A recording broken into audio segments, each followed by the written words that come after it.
Sur la première partie de ce qu'on va se dire maintenant sur comment recruter des bénévoles, on va traiter ce sujet-là ensemble avec Yasmine.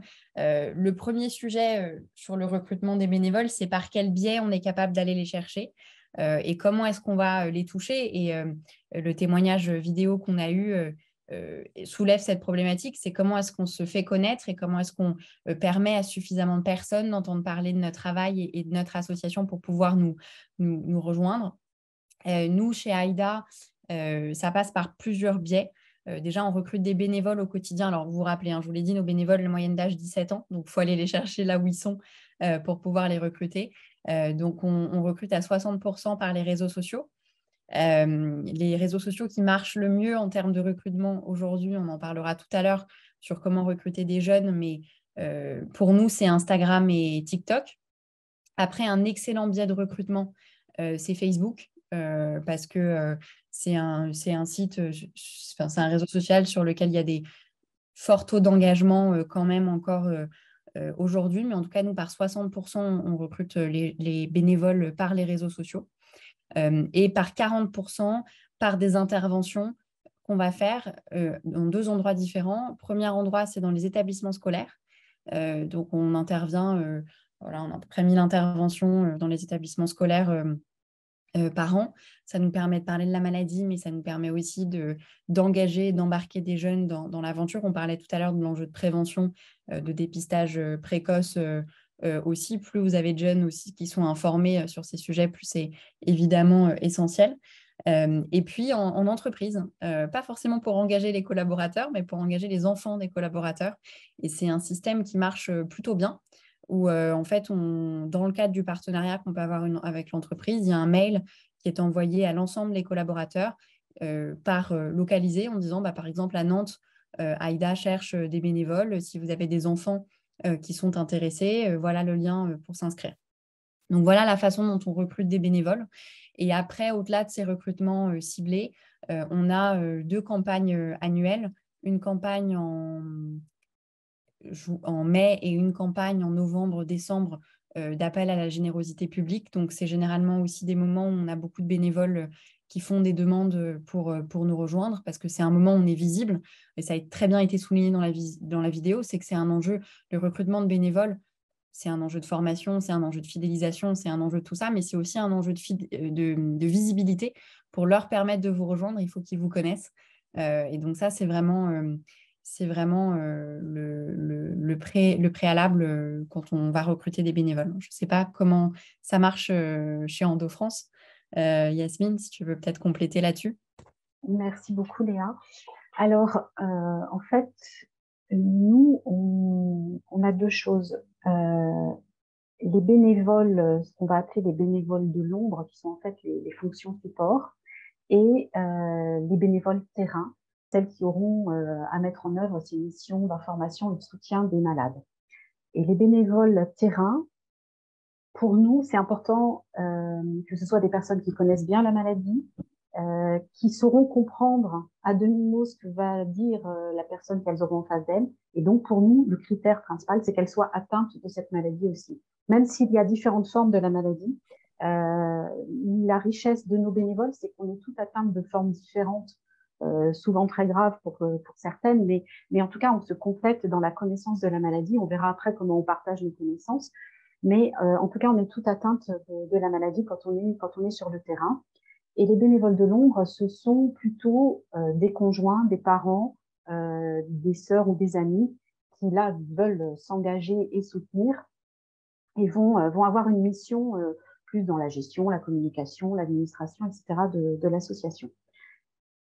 Les bénévoles, on reçoit à peu près, allez, je vais dire par semaine, on va recevoir 5-6 candidatures. Elles arrivent spontanément. En fait, je pense que ce sont nos followers sur les réseaux sociaux qui nous suivent et qui nous écrivent avec le désir d'aider parce que elles ont fait appel à nous à un moment donné, on leur a apporté une aide et du coup elles veulent rendre ce qu'elles ont reçu. Donc généralement c'est comme ça que ça se passe. Et donc, je le disais tout à l'heure, on a 120 bénévoles qui sont répartis sur toute la France et il arrive qu'on ait des régions qui sont un petit peu vide par moment, parce que le bénévolat, le propre du bénévole, c'est de s'engager un temps, tant qu'on peut. Parfois, la maladie rattrape, parfois la vie personnelle ou professionnelle fait que c'est plus du tout possible. Voilà. Et du coup, on a des zones qui sont un peu vides. Et à ce moment-là, nous, on va lancer des campagnes de recrutement auprès de nos adhérents. Pourquoi auprès de nos adhérents? Parce que ils connaissent déjà la philosophie de l'association, son éthique, son positionnement, qu'ils ont vécu à travers les actions que l'on mène, à travers les communications que l'on fait avec eux. Et du coup, ils vont être plus à même, en tout cas, de représenter l'association qu'ils connaissent déjà un peu. Donc, c'est comme ça que l'on fait le recrutement.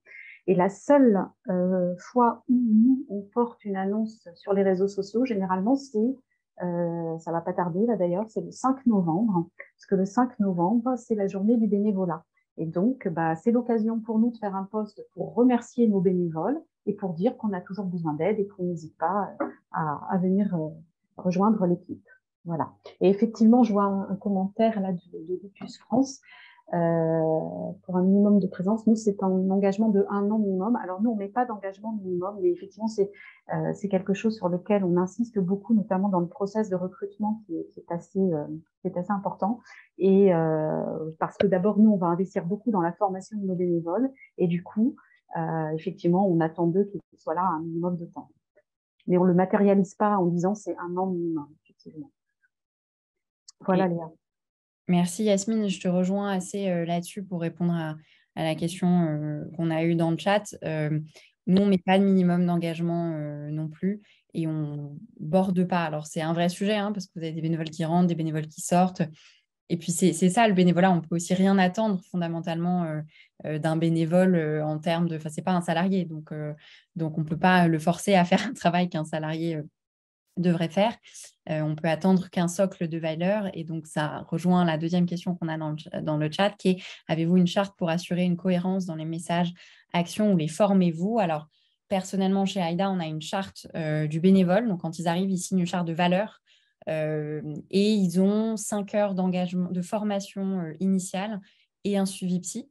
Et après, ils ont des blocs de formation continue qu'on rajoute. Par exemple, on a créé une formation pendant le Covid sur comment intervenir en milieu hospitalier en période de Covid ou comment intervenir en milieu hospitalier en visioconférence pour accompagner des jeunes. Donc ça, c'est des blocs de formation qu'ils ont pu avoir en plus. Il y a des blocs de formation sur les chambres protégées à l'hôpital. On est en train d'en créer un sur les soins palliatifs aussi. Donc, ils ont un socle de formation initiale, un suivi psy et de la formation continue après. Eh ben, même chose chez nous. Les bénévoles signent une charte d'engagement à l'entrée qui reprend un petit peu leur mission, leur devoir et effectivement s'assure régulièrement, tous les ans, on leur redemande s'ils sont toujours en phase avec les valeurs de l'association et les valeurs et les missions qui sont demandées. Et puis, effectivement, on les forme à l'entrée dans l'association, avec aussi des formations continues qui sont peut-être un peu moins formalisées que chez AIDA. Mais par exemple, on va demander à un médecin de venir former sur les nouvelles techniques chirurgicales ou sur la prise en charge, etc., qui évolue. Et ce sera soit en visio, soit en présentiel. On organise ce type d'action pour assurer un suivi dans la formation. Peut-être la deuxième question qu'on peut poser, et je te laisse peut-être prendre la main là-dessus, tu es plus pro que moi, Yasmine, mais qui recruter comme bénévole? Est-ce que vous faites un recrutement ciblé, peut-être pour les bénévoles qui font l'administratif, par exemple, chez vous, ou est-ce que qui veut devient bénévole chez Endo France? Ouais, alors j'ai un petit peu défloré ma réponse tout à l'heure dans la première question. C'est vrai qu'on a donc 2 types de bénévoles, les accompagnants, les aidants qui ont des missions de bénévolat en fonction support, et puis les personnes atteintes, les femmes atteintes d'endométriose qui vont être vraiment sur le terrain à répondre aux questions des femmes et organiser des actions pour elles. Et alors, ne vient pas qui veut, malheureusement, même si parfois on aimerait parce qu'on aurait plus de monde, mais il faut vraiment avoir du recul sur son histoire pour être une bénévole terrain chez Endo France, avoir du recul pour ne pas se prendre de face ce qui va arriver. il faut avoir des capacités d'écoute, bien évidemment, et on a pour ça un process de recrutement qui est assez important parce que aujourd'hui, Endo-France, c'est vrai, a une certaine valeur, une certaine image, et que c'est les bénévoles qui sont sur le terrain qui vont pouvoir, non, j'entends un écho, qui vont pouvoir compléter, enfin, continuer à donner cette image. Et pour nous, c'est important qu'elle soit vraiment en phase.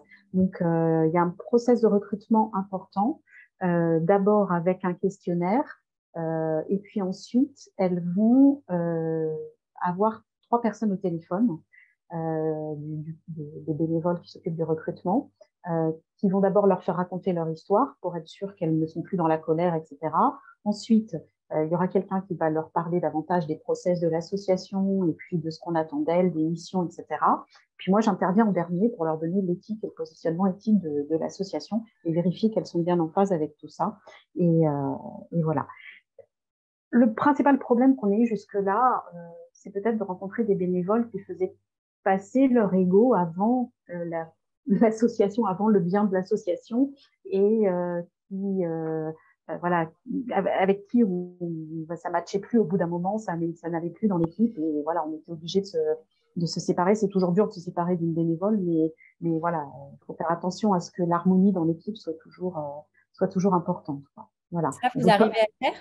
Pardon, c'est hyper intéressant parce que nous, par exemple, les fins de route des bénévoles, c'est toujours un sujet hyper dur parce que vous ne voulez pas les casser dans leur élan et en même temps, ça demande beaucoup de temps. Ça, c'est quelque chose que vous accompagnez chez Endo-France? ouais, tout à fait. Et puis voilà, on le fait de façon soft, hein, bien évidemment, en remettant toujours la personne en avant et en lui disant que voilà, c'est avec nous que ça matche pas ou avec voilà qu'on peut pas. Après, il y a eu des histoires où les portes se sont claquées, hein, c'est sûr, hein, on peut pas l'éviter, mais on essaye toujours effectivement d'accompagner la personne, à lui faire prendre conscience aussi que peut-être c'est pas le bon moment pour elle, et puis que la porte lui sera ouverte dans quelques mois quand elle sera davantage en paix avec telle ou telle chose, et puis voilà, quoi.